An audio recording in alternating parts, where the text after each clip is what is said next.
Hey y'all, what's happening? What's happening? This is Ed with Ed Travels, and I'm gonna get right to it.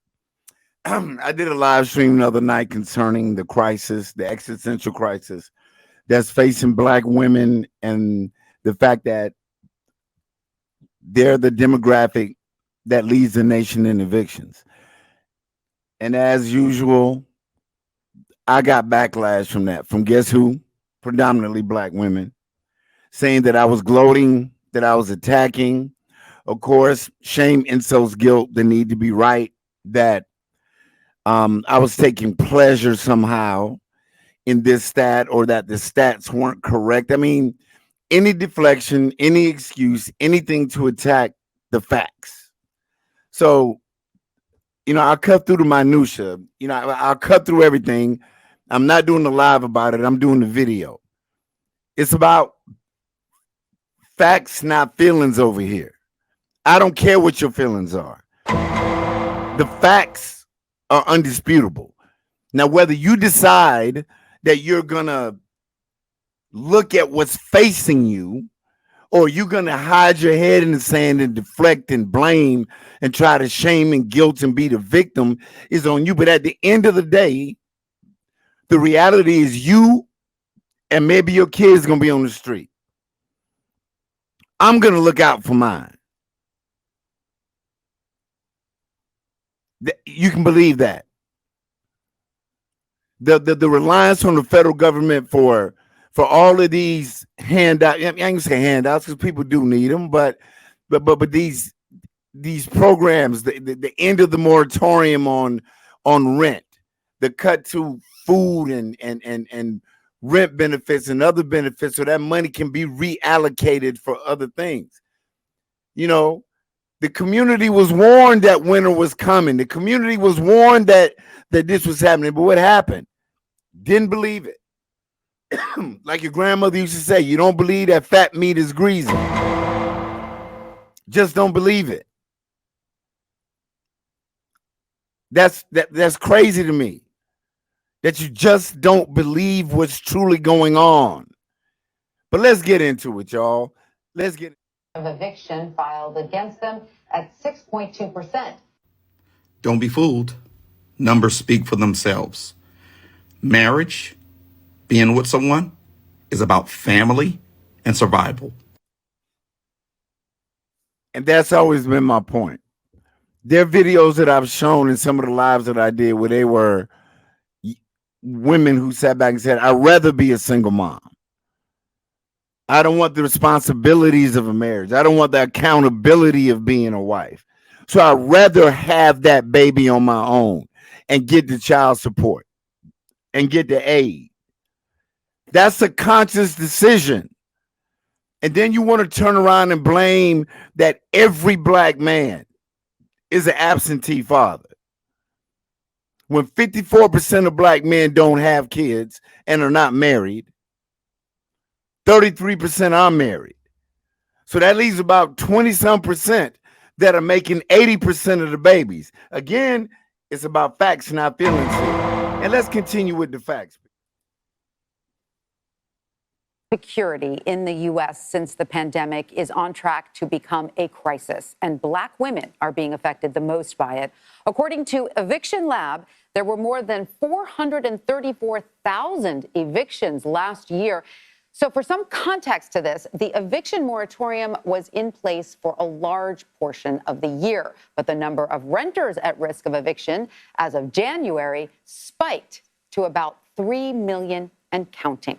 And of those, black women have the highest average of eviction filed against them at 6.2%, compared to white women at 3.4%. Now, that equates to 1 in 4 black renters living in a place where black eviction filing rates were almost double than that of their white counterparts.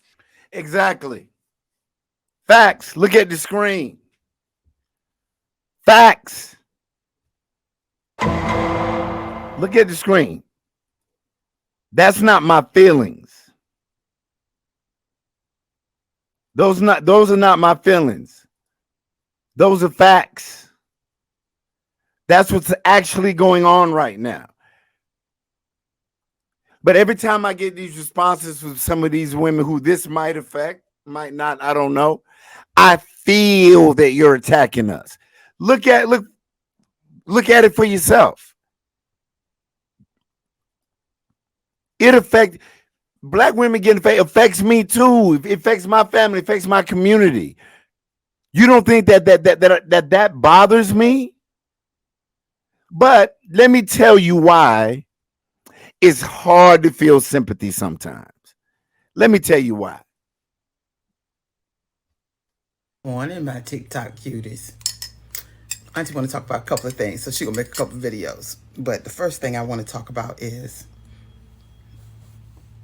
this number that the guys seem to want to be hitting you in the head with about these women being evicted. I mean, they've been playing that on the responses like they playing spades and dropping the big joker. One dude was like, quoted that crap and was like, yeah, and take that L. Okay, we'll take it. You're right. Black women are getting evicted at a higher rate. See, she admits it. She goes ahead and admits it. Hitting us over the head with the fact. She admits it. But listen to what comes out of her mouth next. Than anybody else. We are. But I also looked at that number a little bit further. Here comes the so-called genius. Black men are second in line. Well, what about us? What about ism? I know you are, but what am I? What about ism? I know we're leading the nation. He ain't lying.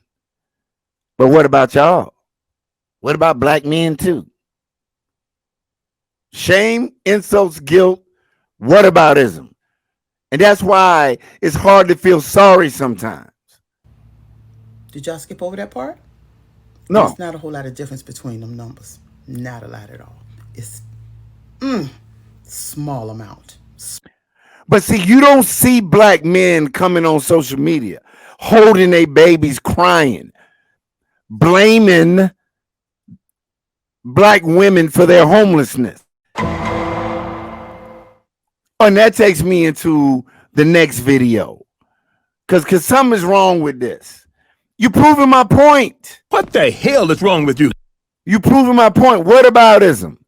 But listen to to this beautiful young lady that's about to come on and take it to a whole new level. Take it to a brand new level. Women being evicted, it's a very high rate. Let's talk about a possible reason behind it.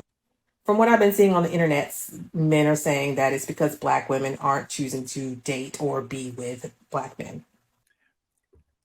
The first video that I showed, within a family is protection. 2 incomes are better than 1. You can deal with it. The average American in general can't miss a paycheck. So it logically means that if you're with someone and you work through the difficulties and 2 incomes are better than 1, but no, I got to be independent. I don't need you. Okay. As a caveat to that, black women are higher when it comes to domestic violence. So, okay, now here come the excuses. Let's go. Domestic violence in black family households is at 46%. So the fact that that rate is so high might be a correlation to why black women are choosing to live alone as opposed to living with their significant other. Okay, so now here's the excuse. You can't make this shit up. The generalization that black women are choosing to live alone because of DV. That might be the case in some of them, but no, it gets worse.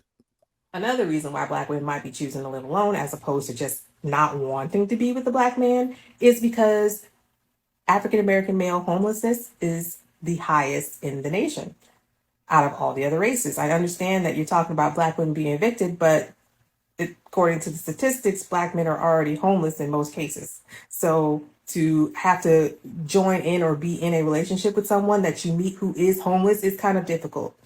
See what I'm saying? Do you see what I'm saying, people? She takes it to the left. Now she's suggesting that women are living alone, that these black women are getting evicted because they don't want to be in a relationship with a homeless person. Who would want to be in a relationship with a homeless person? So that's the case with every woman? What is wrong with you? Anything to avoid the facts. Just like black women keep black women single, is going to be the reason why more and more black women going to keep getting evicted. Winter has come. That's why I led the show off with facts. I'm not gloating. It's nothing to dance in the streets about. But I also have to make the point that when you don't live in reality, this is what happens. And I wrap it all up by saying this. It's about to be cuffing season soon. On my channel, I always advocate for brothers to get their passports and bounce up out of here. Go explore your options. There's no reason for you now because all of a sudden, our corny, goofy, lame, dusty, crusty, blue-collar guys that got a roof over their head gonna start getting a knock at the door. She gonna be standing there with bags and baggage and little crumb snatchers in tow, looking for a roof to be over her head. Brothers, you better strap up better than ever, because now is anchor baby season. It's rent and housing baby season, because obviously there's gonna be no accountability, because accountability seems to be kryptonite to some of these women. I'll leave it up to you, but I'll tell you this. I'm not apologizing, and you're not going to shame me to try to keep me from speaking the facts. If you don't like it, don't watch. If you're not subscribed, unsubscribe. But I'm not going to stop. I'm still going to encourage brothers, get that blue book. Expedite it, make the wait, and at least go see what your options are. Because if a woman can date as many people as she wants to explore her options, why can't you? This is Ed with Ed Travels, and as I say, to my airborne brothers, keep your feet and knees together, airborne all the way. To my passport bros, catch flights, not feelings. Be safe and make good decisions. Please like, click, and subscribe. I'd appreciate the support. Leave your comments down below. This is Ed from Ed Travels. I love you, and there's nothing you can do about it. Peace.